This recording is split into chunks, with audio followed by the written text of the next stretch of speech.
nobody talks about this, but pornography might be one of the most destructive forces in modern society. It doesn't just change individuals, it quietly reshapes the way that you think, feel, and ultimately connect with others. It legitimately rewires your expectations and your subconscious mind. People start to develop unrealistic ideas about relationships and intimacy. Real life connection starts to feel underwhelming in comparison to the constant stimulation that you can get from your phone. And it creates a gap between fantasy and reality, and this becomes extremely hard to close. There are an extensive amount of studies that show how pornography is basically trauma to your brain. It has a very similar effect. The way that you digest things in real life changes, and here's my thing. Pornography it's not just, the hub. It's much more common than that. It's when you go on social media and you see a girl from your hometown that posts a half-naked picture on vacation, right? It's when you're watching a TV show and, two characters in the show, they start to, just like make out, and it's pornography is not literally just being fully nude. It's the smaller things, because what it does is it's still rewiring your brain. And, this seems to be a huge issue for like 95% of people that I meet, not even just men, but women too. I know I've struggled with this a lot. I have a friend of mine who, what he did was he unfollowed and blocked anybody who was on social media who was posting anything even remotely sort of promiscuous. And what he would do is anytime that he would catch me on my phone and I'd be like scrolling Instagram and there would be, like a pretty girl or whatever watching a TV show, and because me and him were roommates, and he would just like yell, stop watching porn, and it wasn't like actual porn in the way that most people think of it, but it was just what it's doing, and you don't even realizing it, and you're not even realizing it, is it's reshaping the way that you view everything. Because sex drive is sort of like the ultimate foundational desire of a species.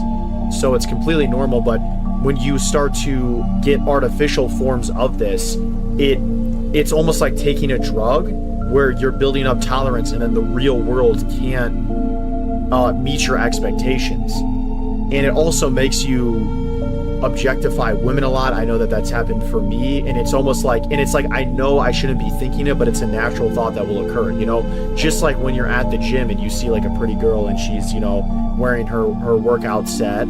It's just like one of the first pops that will pop into your head, at least in my experience, which I feel a lot of shame admitting that, but that's the truth. And, I think a lot of people, if they're being honest with themselves, have felt a similar way. And so it's extremely hard to recover from this, because it takes years. And I'm not even just talking like 1-2 years. I'm saying it can take like 8 years to fully recover from this.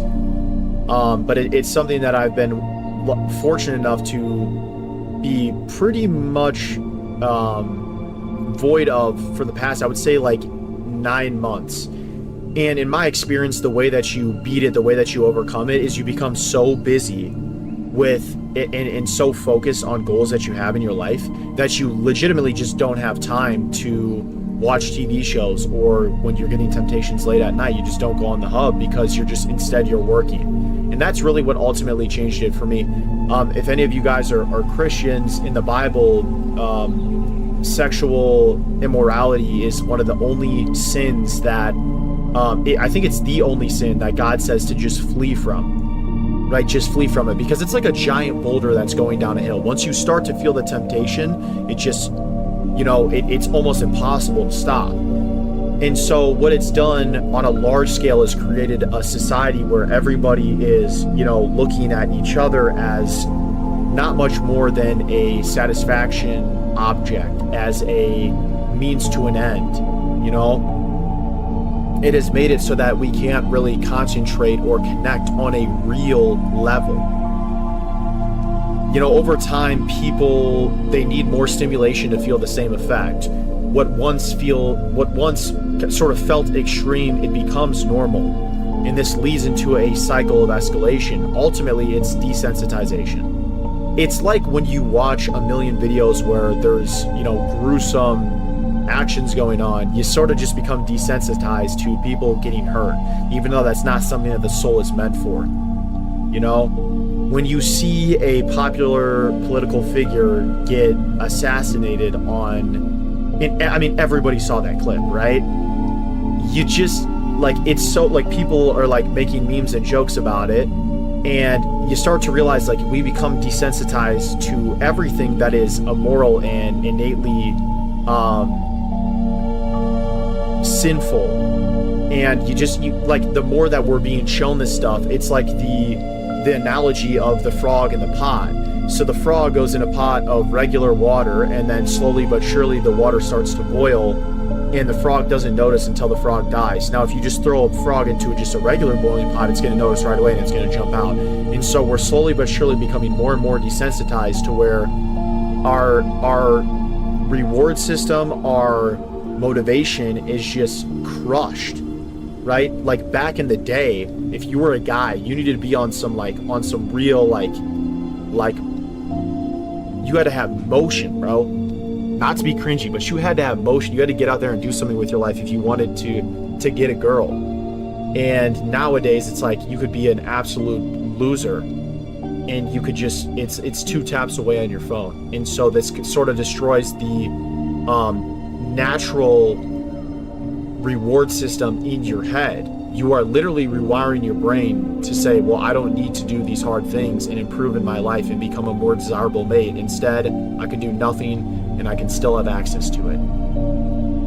But I think the biggest issue is really the impact on relationships, because it weakens emotional connection and intimacy. When you can create insecurity, compassion, or comparison, and dissatisfaction,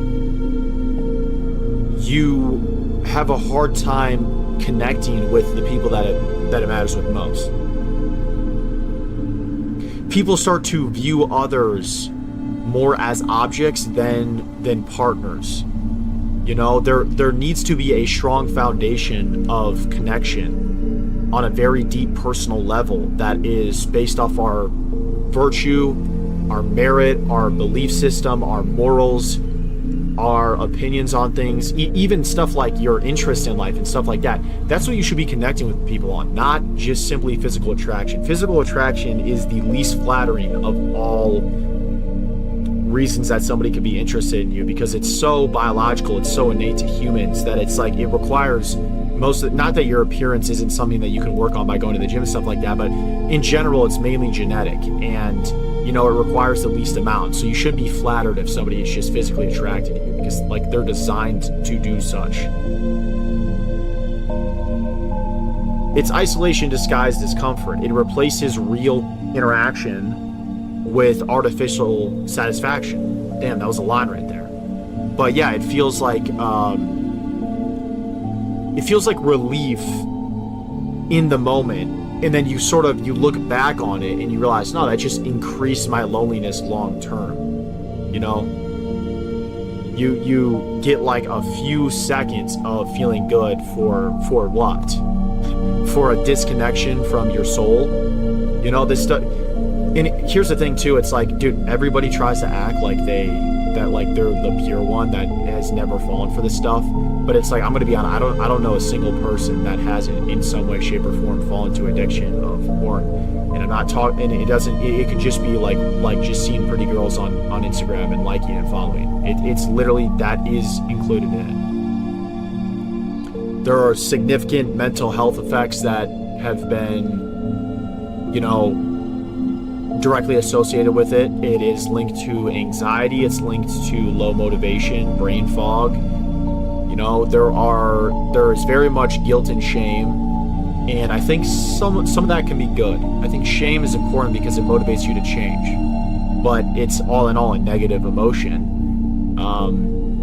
But yeah, just in general, I would say it drains energy that could be used for productive things. Like I said, if the way that you beat it, the way that I beat it, is literally stay busy and just stay so focused in almost obsessed with becoming a better version of yourself, towards working towards a goal. And maybe you could find a hobby, specifically like a late night hobby, or a hobby you can do when you're bored, which is when temptation creeps in. For me, and I literally just made a video about this, but I love to read books, right? That's like my thing. Like if it's late at night, I'm still have a little bit of energy, I'm just gonna crack open a book. I have an endless amount of books on my nightstand, and I just read. You have to find a way to flee the temptation, as I was saying before. You can't beat it. You can't face it head on. You have to just run away from it. And here's the crazy part. It's the easy access that really changed everything, right? Because previous generations didn't have unlimited instant access. You had to get like magazines or like rent a DVD. And now it's available 24/7. Often at a young age. I met some people that got exposed to it like from the age of 8. I was lucky. I wouldn't really say I personally got exposed to it until I was a sophomore in high school. And it was one of those things where, it just sort of starts from like seeing a TV show, seeing a pretty girl on a TV show. And now the scale, the intensity are just so much, like they're completely magnified for our generation compared to all the previous ones. And one of the worst things about it is there is a lack of awareness. Most people, they don't even question it. It's normalized. That's such an issue I want to touch on. It's been normalized. Like people in the media, they'll be like, it's healthy, it's a good thing. It's like, bro, that is Satan at work. I'm telling you, bro. These people that try to normalize and sexualize everything, they try to say that it's human nature. Well, yes, some people have predispositions to certain things. Certainly, that doesn't mean it's a good thing. Some people have predispositions and nature of aggression and hurting people physically. Does that mean it's a good thing? No. Don't let these satanic elites push their agenda on you and like these sort of like the woke mindset. By the way, I'm not one. I feel like I have to defend myself every time I sort of attack a certain ideology. I'm a moderate when it comes to politics, but the woke agenda is heavily pushing this, and it's terrible. It is terrible. Very few stop and ask or have the agency to be like, okay, how is this affecting me, right? What are the effects on my brain? It's rarely talked about in a serious light, and that's an issue. And when it's so widespread, I mean, I'm getting monotonous here, but everybody I feel like struggles with this, and a lot of women too, because it seems like the sort of narrative is that it's only an issue for men, but it's an issue for everybody. You need to address this issue head on, face it boldly, like a video I recently made. That's the only way you're going to overcome it. You have to, well, I guess that's kind of controversial to what I said earlier about fleeing, but when I say face it boldly, I mean recognize that you have the issue so that it can be fixed, so that you can flee away from it, so that you can focus on other things, so that you can have the courage to unfollow these people that you're seeing on social media that lead you to temptation, to stop watching the shows that lead you to temptation. But yeah, the bigger picture here is that it contributes to a less motivated, more distracted population. And that's why it's destroyed society. It weakens discipline overall, and it focuses at a large scale. It's hard to stay focused when you can't discipline your own mind. A society that avoids discomfort becomes easier to control. This is a concept that many philosophers have talked about. Plato talked about it, Socrates talked about it, just when you have, it's essentially slavery, right? You're a slave, your vice is the pornography, and that makes you easier to control. I'll leave you guys with this. The problem isn't just the content itself, it's how that content trains your mind to expect and how it rewires your brain's reward system. The real question is, what could you become if you weren't constantly distracted? I pray for everybody who watches this video. Thank you guys for watching.